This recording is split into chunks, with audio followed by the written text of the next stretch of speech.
তার আগে ওস্তাদ হয়ে গেছে। এটা কি মানে শুধু রিয়েলিটি দিয়ে তো সিনেমা হয় না। তোমার মতন একজন লম্বা বাঙালি এসেছিল, বইতে গেলেন দেবদার মতন অভিনয় করতে। আমি আমার একটুখানি অনুভূতি বলছি। আমার যখন প্রথম ছবি দেখা হলো, ছবি দুটিই বলবো, তখন আমার প্রথম আমি না খুব অবাক হয়ে গিয়েছিলাম যে আমার ফ্র্যাঙ্কলি স্পিকিং, এবং পরে অন্য আর একজন মানুষও সেটা বলেছেন, আমার বলতে হয়তো ততটা সাহস হয়নি, যদিও লোকজন জানে আমি খুব সোজা কথা সোজা করে বলি। আমি বলেছিলাম পথের পাঁচালীর পরে আর একটা নতুন ইতিহাস শুরু হলো, এবং এই ইতিহাসটি আবার নতুন করে শুরু করলেন যে দুজন তরুণ, তারা এরাই। সেই পথের পাঁচালীর পর থেকে আজকের এই সেতু বন্ধনটা খুব ইম্পর্টেন্ট, খুব উল্লেখযোগ্য। কিন্তু একটু একটু কাজ যেহেতু আমরাও করি, সেহেতু আমরা জানি যে কাজটা যখন মানুষ দেখেন তার আড়ালের গল্পগুলো, তার আড়ালের স্ট্রাগলগুলো কারণ জানা হয় না। আর এই জানাটা এই জন্য জরুরি, ওদের জন্য নয়, অন্যদের জন্য। কারণ অনেক ছেলে মেয়ে না মাঝপথে হারিয়ে যায়, থেমে যায়, আর এগোতে পারে না। তো স্ট্রাগলটা কোন মাত্রায় গিয়ে আবার সেই মানুষদের উদ্দীপনায় ফেরাতে পারে, সেটার জন্যই এদের কথাটা শোনা খুব দরকার। সত্যি সত্যি সেই লড়াইয়ের গল্পগুলো এবং কি করে এই আশ্চর্য প্রদীপ জ্বলে উঠলো, এটা আমার খুব নিজেরও জানার ইচ্ছে। আর তার সঙ্গে এদের তো নিশ্চয়ই অনেক মানে কামিং আপস আছে, ভবিষ্যৎ পরিকল্পনা কি করছে, কি কাজ, যতটুকু বলা যায় ততটুকুই জানতে চাই। সেটা আমাদের আরো অহংকারী করবে। মানে আমি লিখেছিলাম এটা 2017-তে। আচ্ছা, 18-তে শুট হয়, মানে 17-তে ফাইনাল ড্রাফটটা রেডি হয়, 18-তে শুট হয়। আমাদের গোটা 1 বছর ধরে শুট হয়েছিল, মানে 3টে সিজন আমরা সেপারেটলি শুট করেছিলাম। দমকলটা তুমি ফিক্স করলে কি করে? কারণ আমি লিখেছিলাম ওখানে। না, আমার ওখানে কিছু না, যাতায়াত ওদিকে অনেকদিন ধরেই আছে। হ্যাঁ হ্যাঁ হ্যাঁ হ্যাঁ, আমি আসলে বহরমপুরে দীর্ঘদিন চাকরি করেছি, দমকল এলাকাটা আমি খুব ভালো জানি। এবং ওইখানে তোমার এই ল্যাঙ্গুয়েজটা তো আমাকে সারাক্ষণ আমাদের সেম ডায়ালেক্ট, মানে এখানে মানে ওখানে এবং রাজশাহীতে একই ডায়ালেক্ট বাংলাদেশে, মাঝখানে শুধু পদ্মার চর। তো অনেকে বাংলাদেশে যখন ছবিটা রিলিজের ব্যাপার হচ্ছিল, অনেকে ভাবতো যে এটা বাংলাদেশের ছবি। এবার মানে আমাদের শুটিংটাও ইনফ্যাক্ট দীর্ঘ শুটিং ছিল, মানে আমাদের নাম্বার অফ শুটিং ডেটস ছিল 60 দিন, মানে 60 দিনের আউটডোর। মানে এখন এখানে যেভাবে বাংলা ছবি হয় তাতে 5টা ছবির সমান, প্রায় 4.5-5। 3টে শিডিউলে হয়েছিল। 2টো সিজন তুমি করেছো, বেসিক্যালি বর্ষা না বর্ষা, হ্যাঁ না শীতের একটা অংশ, আর প্রাক বর্ষা আর বর্ষা। প্রাক বর্ষা বর্ষা কেন, তারপরে সোয়েটার গায়ে চাপলো, তার মানে শীতকাল এসে গেল, মাঝখানটা ফাঁক ছিল, শরৎটা শীত ধরনের তুমি, তো এই জন্য 60 দিন সময় লাগলো। মানে সময় বেশি লাগার সব থেকে বড় যে কারণগুলো, সেটা হচ্ছে যে ওই ল্যান্ডস্কেপে শুট করা। কারণ মানে এটা তো কন্ট্রোলড সিচুয়েশনে শুটিং নয়, আমি সেটা শুট করছি না, স্টুডিও করছি না। আর আমাদের ছবিতে প্রচুর হোয়াইট শর্টস আছে, আপনি দেখেছেন। তো হোয়াইট শর্টস আপনি নেবেন 3 মাইল দূরে, কেউ একটা গালে হাত দিয়ে দাঁড়িয়ে শুটিং দেখছি, তাকে আনানোর জন্য বাইক নিয়ে কাউকে পাঠাতে হয়েছে। এবার আমরা গালে হাত দিয়ে বসে আছি যে আসুন আপনি দেখবেন, আর ভালো করে ক্যামেরার পেছন থেকে দেখুন। তো এছাড়া মানে পুরো ব্যাপারটা ইনফ্যাক্ট মানে আমাদের সেটটা বানানো হয়েছিল 6 মাস ধরে, ওটা কিন্তু পুরোটা সেট, হ্যাঁ হ্যাঁ হ্যাঁ হ্যাঁ, ওটা প্রায় মাস 6 ধরে বানানো হয়েছিল। এবং অনেক সময় মানে প্রকৃতির জন্য অপেক্ষা করতে হয়েছে।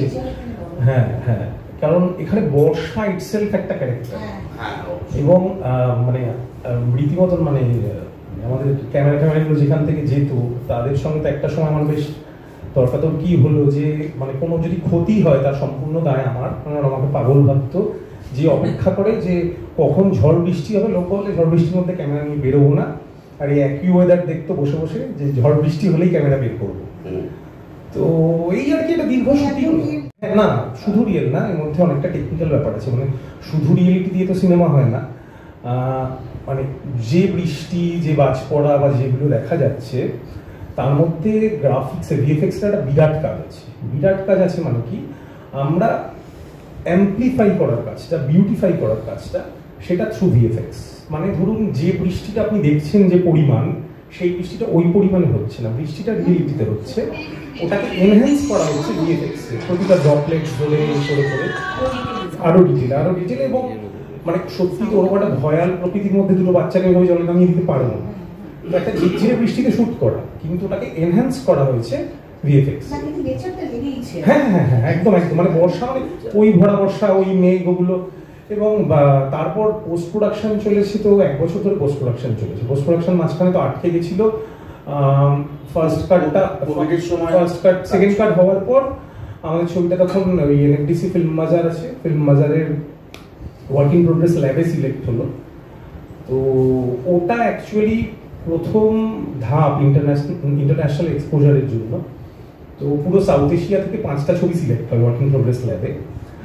তো ওখানে আমাদের ছবিটা সিলেক্ট হয়। তো তার আগে আমি জানতাম না, এনএফডিসি জানতাম, এবং ফিল্ম বাজার ব্যাপারটা আমি জানতাম না, সিনেমার একটা বাজার হয় সে আবার কি জানতাম না। তো ওখানে গেলাম, ওটাই প্রথম এক্সপোজার। তারপর তো কোভিডের জন্য আটকে গেল। তারপর তো ফাইনালি ছবিটা রেডি হলো 2021 অক্টোবরে 65তম লন্ডন ফিল্ম ফেস্টিভ্যাল এটার ওয়ার্ল্ড প্রিমিয়ার হলো, এবং তারপর 32টা দেশে ট্রাভেল করেছে। হ্যাঁ, এটা তো একটা অনবদ্য এক্সপেরিয়েন্স, কারণ তার থেকে 65 বছর আগে 62 62 বছর আগে ওইখানে কিন্তু অপুর সংসারের প্রিমিয়ার হয়েছে। অ্যাকচুয়ালি এটা একটা মজার ঘটনা আছে। মানে যেদিন আমাদের 12ই অক্টোবর ওয়ার্ল্ড প্রিমিয়ার ছিল, তো ওখানে টেমসের ধারে পিএফআই সাউথ ব্যাংকে প্রিমিয়ার হচ্ছে। এবার তার কয়েকদিন আগে আমি গেছি, তার কোভিড রেস্ট্রিকশন, আমার 9 দিনের কোয়ারেন্টাইন চললো। এবার গিয়ে আমি প্রথম যখন ইভেন্টের জায়গাগুলো দেখতে গেছি, তো গিয়ে প্রথম দিন আমার মাথা ঘুরে গেছে। মানে আমি এখান থেকে 20-22 ফুট দূরে দেখছি K2 ইনসলেট। এবার আমি বুঝতেই পারছি না মানে যে ব্যাপারটা কি হচ্ছে, মানে রোজ এরকম একটা ব্যাপার। তারপর গিয়ে দেখলাম আমাদের ছবির ওয়ার্ল্ড প্রিমিয়ার হচ্ছে নো টাইম টু ডাই এর সঙ্গে। ওখানে দেখছি Daniel Craig, Will Smith, Kate Winslet. এই দেখে আমার মানে বুঝতেই পারছি যে কি হবে এরপর। তারপরে তো আরো হাঁটু কাঁপা অবস্থা। এবার ওরা আমাকে মেফেয়ার লন্ডনে রেখেছিল। তো এবার আমার জন্য গাড়ি এসছে, প্রিমিয়ারের দিন আমায় নিয়ে যাবে। এবার ওরা আমার বারবার টেক্সট করছে, ফোন করছে। এবার আমি কিছুতেই বুঝতে পারছি না গাড়িটা কোথায়। আমি গাড়িটার সামনেই দাঁড়িয়ে আছি। এবার আমি এক্সপেক্টই করতে পারছি না যেটা মার্সিডিজের স্যালুন এসেছে আমার জন্য। এবার যা শফার ড্রিভেন কার এবং 2জন সিকিউরিটি। এবার আমি ঠিক বুঝতে পারছি না যে মানে, তারপর ওরা আমায় বকা দিল যে তোমার জন্য এতক্ষণ ধরে দাঁড়িয়ে রয়েছে, তুমি সামনে রয়েছে বলছো না। আমি ওদের বোঝাতে পারছি না যে আমার মধ্যবিত্ত বাঙালি মানসিক, আমি বুঝতেই পারি যে মার্সিডিজের একটা সেলুন আসবে। তো এবার ওই যেটা বলছিলাম 62 বছরের ওটা কি হয়, এবার প্রিমিয়ার হয়ে গেল। তারপর আমাদের ওই প্রেসের সঙ্গে একটা সেশন থাকে, পুরো ইউরোপের প্রেস থাকে, আমেরিকান প্রেস থাকে, ব্রিটিশ প্রেস থাকে। তো ওখানে বিভিন্ন প্রশ্নোত্তর পর্ব চলছে। তো একজন ব্রিটিশ জার্নালিস্ট, উনি মানে ওটা একটা অদ্ভুত মোমেন্ট আমার জন্য, তার আগে আমি ব্যাপারটা জানতাম না। তো উনি আমাকে ওখান থেকে বললেন যে তুমি কি জানো এখানে 62 বছর আগে তোমার মতন একজন লম্বা বাঙালি এসেছিলেন। ওটা বলা মাত্র না আমার মানে পুরো একদম বিদ্যুৎ চমকের মতন হলো। তো আমি চুপচাপ তাকিয়ে রয়েছি। বললো অপুর সংসারের ওয়ার্ল্ড প্রিমিয়ার হয়েছিল এখানে 62 বছর আগে। তো এই আর কি। তারপর তো পৃথিবীর 32টা দেশে ট্রাভেল করেছে, এতগুলো কমার্শিয়াল থিয়েট্রিক্যাল রিলিজ হয়েছে, অস্কার কোয়ালিফাইড রিলিজ, যা হয় আর কি। সিনেমার জন্য গল্প লেখা বলতে যা বোঝায়, বা সেটা কিন্তু ওই অনসাম্বলে নাটক করার সময়, এবং ওটা করতে করতে বুঝতে পারছিলাম যে গল্প বলতে চাই কিন্তু এই মিডিয়ামটা না, মাধ্যমটা আলাদা। তো ওখান থেকেই তারপর। আর সত্যি কথা বলতে আমার তো কোনো ট্রেনিংই নেই, মানে কোনো ট্রেনিং মানে ফিল্ম স্কুলের ব্যাকগ্রাউন্ড তো নেই, কখনো কাউকে অ্যাসিস্টও করিনি। হ্যাঁ, এবার যেটা টেকনিক্যাল, হ্যাঁ যেটা আছে সেটা ছবি দেখে শেখা। দ্য মোমেন্ট মানে you leave the film will leave you. মানে শেষ না অব্দি ওকে ছাড়বো না, মানে আমি যে মুহূর্তে ওকে ছাড়বো আমার ছেড়ে চলে যাবে।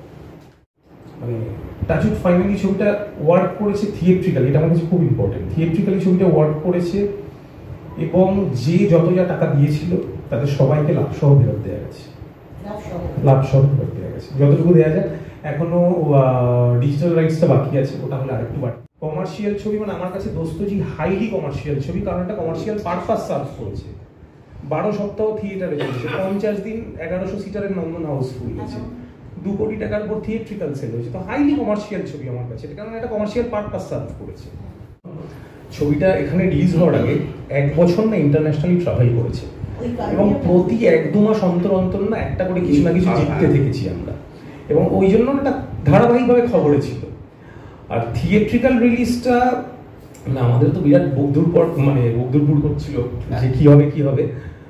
শুক্রবার দিন রিলিজ হলো, শনিবার দিন রাত্রিবেলা আমরা বুঝে গেলাম যে আর ভাবতে হবে না খুব একটা, কারণ বৃহস্পতিবার অবধি দেখছি অ্যাডভান্স বুকিংয়ে, নন্দন তো রোজই হাউসফুল থাকছে, নন্দনওয়ান অ্যাডভান্স বুকিংয়ে 12 থেকে 15টা স্ক্রিন, যেখানে আমাদের রিলিজ হয়েছিল 24টাতে ইনিশিয়ালি, 12 থেকে 15টা স্ক্রিন অ্যাডভান্স বুকিংয়ে বৃহস্পতিবার অবধি হাউসফুল দেখছি। শনিবার রাতেটা দেখলাম, আর সত্যি কিছু ভাবতে হয়নি। সপ্তাহের মাঝখানে শো বেড়ে গেল, সেকেন্ড উইকে হয়ে গেল 64টা, থার্ড উইকে 84টা, ফোর্থ উইকে 112টা। সো এবার তো বাড়তে তখন 12 সপ্তাহ চললো এই আর কি। প্রথমে একজনকে পাই, প্রথমে আশিককে পাই, যে পলাশের চরিত্রটা, যে বাচ্চাটি ডুবে মারা যে করে, তো ও মাঠে খেলছিল। তো আমি হন্যে হয়ে যে একদিন ফিরছি আমার বাইক নিয়ে, চায়ের দোকানে দাঁড়িয়েছি, এবার থ্রো হয়েছে, বলটা নিতে এসছো, এবার ওকে দেখেছি ভয় পেয়ে কাঁদতে দৌড়ে বাড়ি চলে গেছে। এবার বাড়ির লোকে গেছি, তারাও রেগে টেগে গেছে, মানে আর দৃশ্য তো দেখতে আলাদা, গ্রামের থেকে মানে ডিস্টিংগুইশ করা যায় যে এখানকার নয়। তো বোঝাতে হলো যে মানে ছেলে ধরা নই ঠই তো হলো। আর আরিফেরটা তো মজার ব্যাপার, আরিফ নিজে এসেছিল, আমি এদিন কলকাতায় ফিরবো, আমি ওখানে যেখানে থাকতাম সেই দরজা ধাক্কাচ্ছে এসে, আমি দরজা খুলেছি, আমাকে বলছে এখানে সিনেমার জন্য বাচ্চা নেওয়া হয়। আরে বাহ। আমি বললাম হ্যাঁ হয়। বলছে আপনাদের ডিরেক্টরকে ডাকুন। ওর ডাইরেক্টরকে বলতে পারি, বলছে আপনাদের ডিরেক্টরকে ডাকেন। আমি বললাম আয় তুই ভেতরে, ও আমার অত টাইম নেই, ফুটবল খেলতে যাবো, মেলা দেরি হয়ে যাবে, ডাকে। এবার ওকে আমি ভেতরে ডাকলাম, ডেকে আমি বললাম বল। আচ্ছা লোক মাইরি আপনি, বলছি ডিরেক্টরকে ডাকেন। আমি বললাম আমি ডিরেক্টর। ওরা পুরো মাপলো আমাকে, আপাত মস্ত বিশ্বাসই হলো না, বলে ডিরেক্টর কোন দেখতে হয়। তারপর তো ওর সঙ্গে একটু কথা বললাম, তো আমি বললাম যে তুই শুধু একটা কথা রিডিং করতে পারবি? বললো রিডিং কেন, অভিনয় করে দেবো। পড়লো, পড়ার পর 5 মিনিট পরে বলছি হয়ে গেছে। এবার আমি তো যা মন চায় তাহলে বল, বা দেখে পড়। বলতে কি একটা লাইনও বলতে পারলো না। এইবার বলে আমার বলছে যখন ফুটবল খেলতে যাবো তো মেলা তারা আছে, বইতে গেলেন দেবদার মতন অভিনয় করতে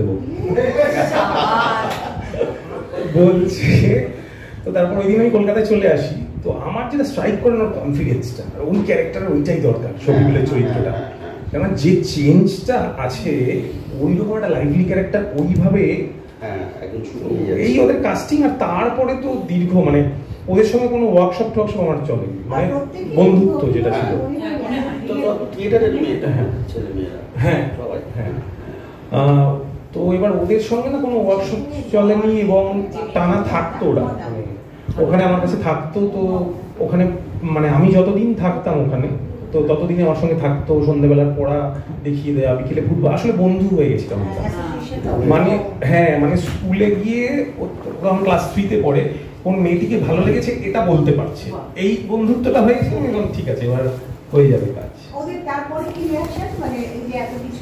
প্রথম তো বুঝতেই পারতাম না বিষয়গুলো, তারপর বৌমাদের ব্যাপারটা হওয়ার পর বুঝতে পেরেছি যা আমরা তাহলে প্রসেনজিতের মতন হয়েছি, মানে এইটা হয়েছে তারপরে। তার আগে ইন্টারন্যাশনাল ব্যাপারটা মাথা ব্যথা না, বিদেশে কোথাও যেতে পারেনি, কারণ ওদের তো পাসপোর্ট করা গেল না, কারণ মাইনর আর বাবা মায়ের পাসপোর্ট যেখানে একজনের থাকতে হবে সেটা নেই বলে।